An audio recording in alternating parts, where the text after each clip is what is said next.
नई बहू का बड़ी फैमिली वाला ससुराल। रिया अपने माता पिता की इकलौती बेटी थी। उसकी शादी एक जॉइंट फैमिली में हो जाती है, जहां उसे एडजस्ट करने में बहुत दिक्कत हो रही थी। ऐसे ही एक दिन रिया अपने कमरे में बैठकर किसी से फोन पर बात कर रही थी। तभी उसकी जेठानी प्रिया की बेटी पीहू आती है और रिया के गले लग जाती है और बोलती है, चाची आप कितनी अच्छी हो, मेरे साथ गेम खेलो ना। घर में सारे बिजी हैं, दादा दादी को भी टाइम नहीं है और मम्मी तो खाना बना रही है। पापा ऑफिस गए हैं, चाचू भी ऑफिस गए हैं और बुआ तो कॉलेज गई हैं। आप मेरे साथ गेम खेलो ना चाची। पीहू बेटा, मैं बड़ी हो गई हूँ, गेम बच्चे खेलते हैं और वैसे भी मुझे ना इन चीजों में बिल्कुल भी इंटरेस्ट नहीं है। मुझे सोशल मीडिया पर एक्टिव रहना और लोगों से बात करना ये सब अच्छा लगता है। गेम खेलना तो कब का छोड़ दिया मैंने। सोशल मीडिया क्या होता है चाची, बताओ ना, मैं भी वहाँ पर गेम खेलूंगी। सोशल मीडिया बच्चों के लिए नहीं बना है, वहाँ सिर्फ बड़े लोग रहते हैं और वैसे भी तुम्हारी उम्र नहीं है क्योंकि तुम अभी पढ़ाई करो। और हाँ, इस तरह से परेशान मत किया करो। तुम्हें पता है यहाँ पर मुझे अच्छा नहीं लगता। शादी से पहले मेरी फैमिली में सिर्फ 3 लोग थे, मम्मी पापा और मैं, जहाँ मुझे बहुत प्यार मिलता था। मुझे नहीं पता था कि मेरी शादी इस घर में हो जाएगी। चाची आप क्या बोल रही हो, मुझे तो समझ ही नहीं आ रहा कुछ। तुम्हें समझ में नहीं आएगा, तुम अभी बहुत छोटी हो। इन चीजों को समझने के लिए तुम्हें बड़ा होना पड़ेगा और जब वक्त आएगा और तुम्हें सब कुछ समझ आ जाएगा कि मैं क्या कह रही हूँ। चाची गेम खेलो ना, कितनी बुरी हो, मेरे साथ गेम भी नहीं खेलती हो। आपसे अच्छी तो मेरी बुआ है, कम से कम मेरे साथ गेम खेलती है। और एक आप हो, ना तो घर का काम करती हो ना मेरे साथ गेम खेलती हो।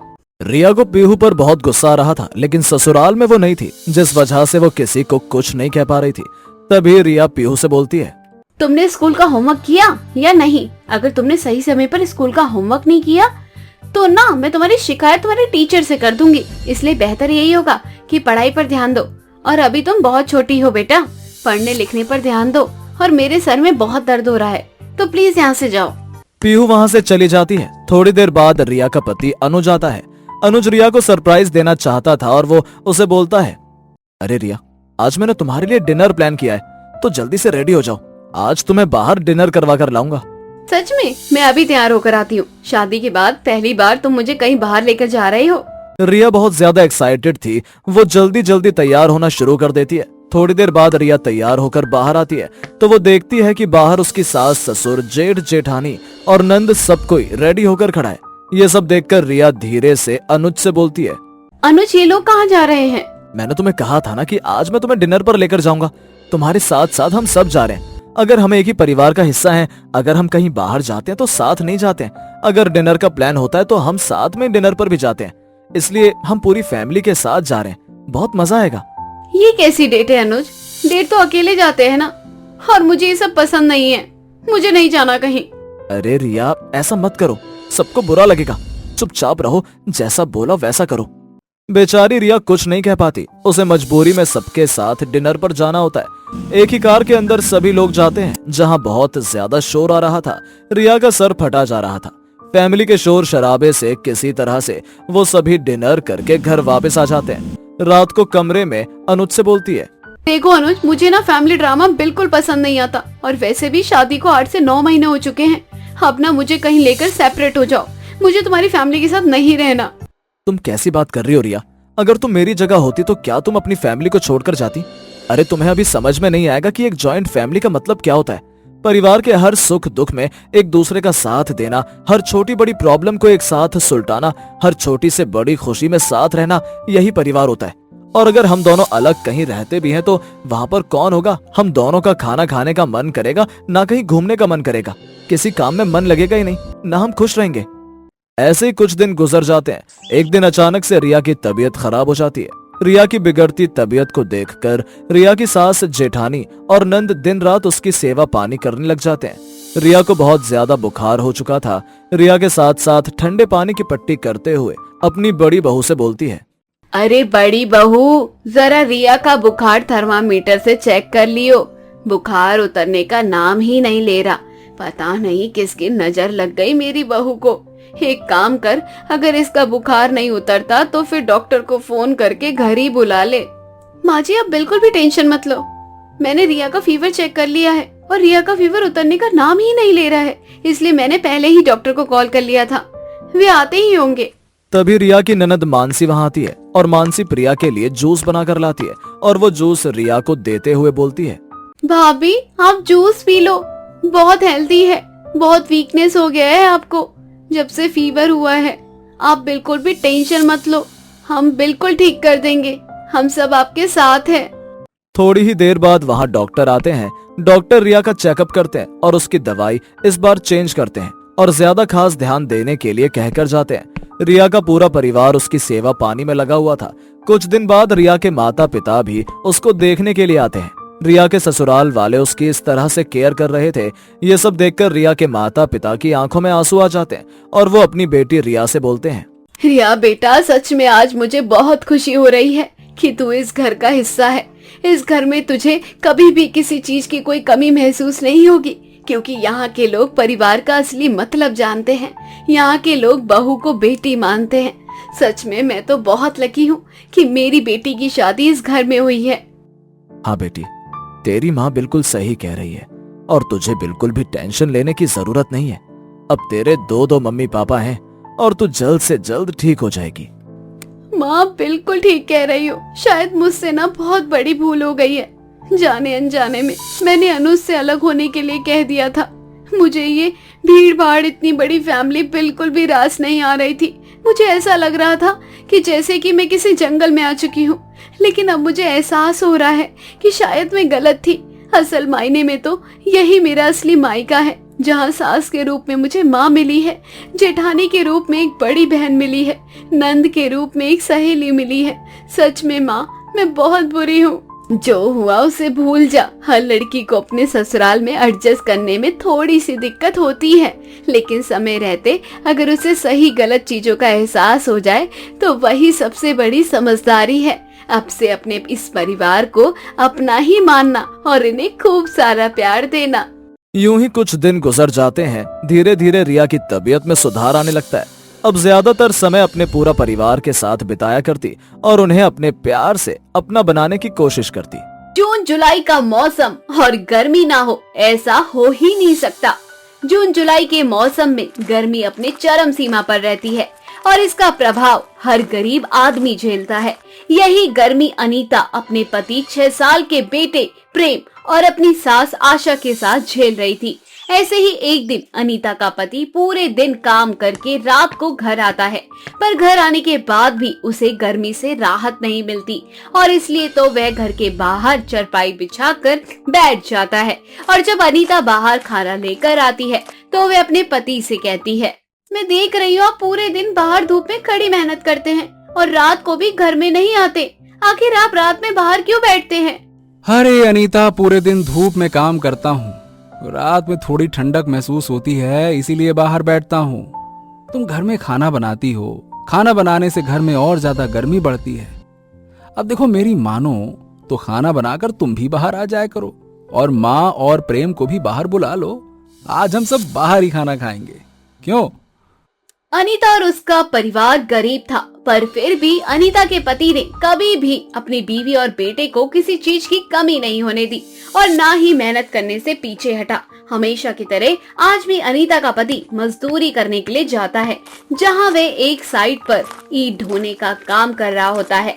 गर्मी ज्यादा होने की वजह से अनीता के पति को चक्कर आते हैं और वह 7वें माले से नीचे गिर जाता है। अरे भाइयों, जल्दी आओ, जल्दी आओ, यहाँ देखो, कोई 7वें माले से नीचे गिर गया है। जल्दी आओ, जल्दी आओ। अरे ये तो हमारे ही गांव का है। अरे आशा का बेटा है। चलो चलो, जल्दी से अस्पताल ले चलो। बाकी के मजदूर जब तक अनीता के पति के पास पहुंचते हैं और उसे हॉस्पिटल ले जाने के लिए उठाते हैं, तब तक अनीता का पति दम तोड़ चुका होता है। अब ये खबर जैसे ही अनीता को मिलती है, मानो जैसे उसके ऊपर दुखों का पहाड़ टूट जाता है। नहीं, ऐसा नहीं हो सकता। मुझे मेरे पति छोड़कर नहीं जा सकते। अगर वे चले गए तो हमारा घर कौन देखेगा? अरे बेटी, तुम खुद को संभालो। अब तुम अकेली इस घर को संभालने वाली हो।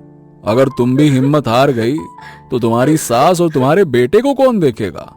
कहो खुद को संभाल, छोटी सी उम्र में मेरे पोते के सर से उसके बाप का साया छिन चुका है। अगर तू भी इसी तरह से रोती रही तो कहीं ऐसा ना हो कि मैं और प्रेम भी टूट जाए।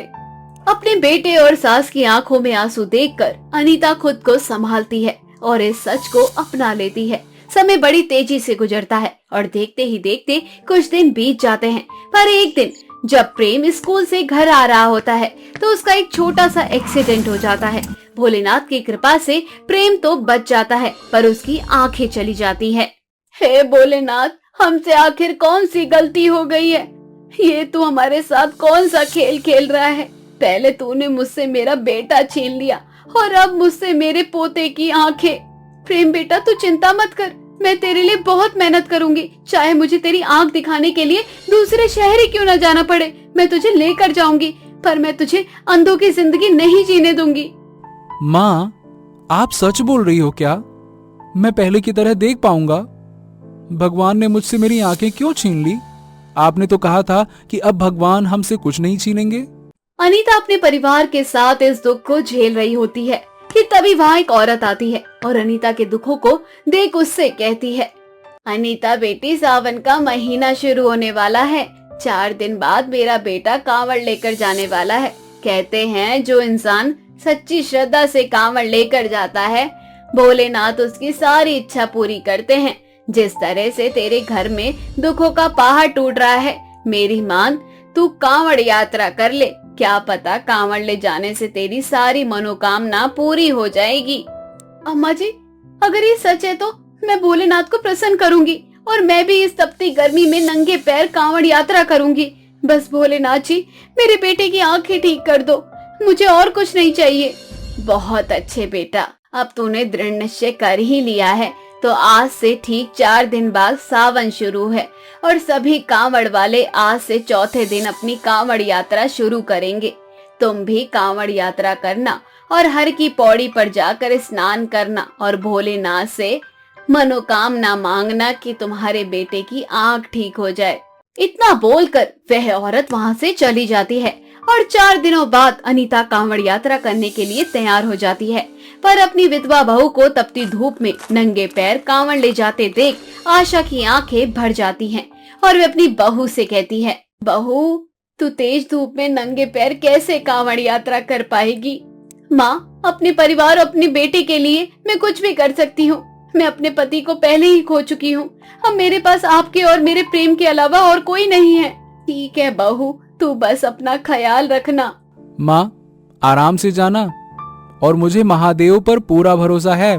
देखना, जब आप कावड़ यात्रा करके गंगा जल लेकर आओगे ना, तब तक मेरी आंखें पहले की तरह ठीक हो जाएंगी। अनीता की तरह प्रेम को भी भोलेनाथ पर पूरा विश्वास था कि वे सब कुछ ठीक कर देंगे। अनीता भोले भंडारी का नाम लेते हुए अपनी पैदल यात्रा शुरू कर देती है। बम बम बोले, बम बम बोले, बम बम बोले। इस तरह से अनीता हरिद्वार पहुंचती है, जहां रास्ते में उसे 2 बुजुर्ग आदमी मिलते हैं। बेटिया, मैं लंगड़ा हूँ और मेरा भाई अंधा। हम दोनों हर की पौड़ी जाना चाहते हैं, वहाँ गंगा स्नान करना चाहते हैं, पर हमारी कोई मदद नहीं कर रहा। क्या तुम हमें हर की पौड़ी तक ले जा सकती हो? ये क्या, एक अंधा है और एक लंगड़ा? मेरे हाथ में तो कांवड़ है, मैं 2 आदमी को अपने साथ कैसे ले जाऊं? नहीं, इन बूढ़े बाबा ने मुझसे मदद मांगी है और मैं किसी की मदद करने से पीछे नहीं हट सकती। मैं उन्हें अपने साथ लेकर जाऊंगी। अब प्लीज बेटा, हमारी मदद करो। मेरे भाई को सहारा दे दो, वो चल नहीं सकता और मैं तो अंधा हूँ। मैं अपने भाई का हाथ पकड़ लूंगा। अरे बेटा, बस थोड़ी ही दूर तो जाना है। हाँ बाबा, क्यों नहीं, मैं आपकी सहायता जरूर करूंगी। आप दोनों ही मेरा सहारा लेकर चलिए। अनीता के हाथ में कांवड़ था, पर फिर भी अनीता उन दोनों बुजुर्गों को अपने साथ हर की पौड़ी तक ले जाती है और उन्हें स्नान करवाती है, जिसके बाद वे दोनों बुजुर्ग। बेटी, तुम बहुत ही अच्छी हो, बहुत साफ दिल की हो। मैं तुम्हें आशीर्वाद देता हूँ, तुम्हारा अंधा बेटा जल्द ही ठीक हो जाए और तुम्हारे घर की सारी मुसीबत खत्म हो जाए। आशीर्वाद है बेटा, आशीर्वाद। मुझे इसी आशीर्वाद की आवश्यकता थी बाबा। इतना बोलकर वे दोनों वहाँ से चले जाते हैं। पर तभी अनीता को याद आता है कि उसने अपने अंधे बेटे के बारे में किसी को नहीं बताया, तो उन्हें इस बारे में कैसे पता चला। अब अनीता जल्दी से गंगा स्नान करके गंगा अपनी कांवड़ में भरती है और घर जाती है। जब अनीता घर जाती है तो वे देखती है कि उसके बेटे की आंखें ठीक हो गई। माँ देखो, मैं देख सकता हूँ। माँ देखो, मैं पहले की तरह बिल्कुल ठीक हो गया हूँ। माँ ये सब भोलेनाथ का चमत्कार है। माँ सब देख सकता हूँ मैं। बहू प्रेम बिल्कुल सही कह रहा है, ये सब कुछ भोलेनाथ की कृपा है। आज सुबह ही जब प्रेम ने आंखें खोली तो वे सब कुछ साफ साफ देख पा रहा था। क्या आज सुबह? इसका मतलब मैंने जो अंधे और लंगड़े बुजुर्ग को नहलाया और जिन्होंने मुझे ये आशीर्वाद दिया, वे कोई और नहीं, वे महादेव थे। महादेव, ये आपकी कैसी लीला है? आपने मुझे अपने दर्शन दिए और मैं आपको पहचान भी ना सकी। सच में भोलेनाथ, आपकी महिमा अपरंपार है। इस तरह से स्वयं भोलेनाथ आकर अनीता के सारे दुखों को हर लेते हैं और उसके बेटे की आंखें ठीक कर देते हैं। सच में भगवान पर विश्वास रखने वालों की कभी हार नहीं होती। भगवान सदैव ही अपने भक्तों के साथ रहता है। बस भगवान अपने भक्तों की कड़ी परीक्षा लेता है।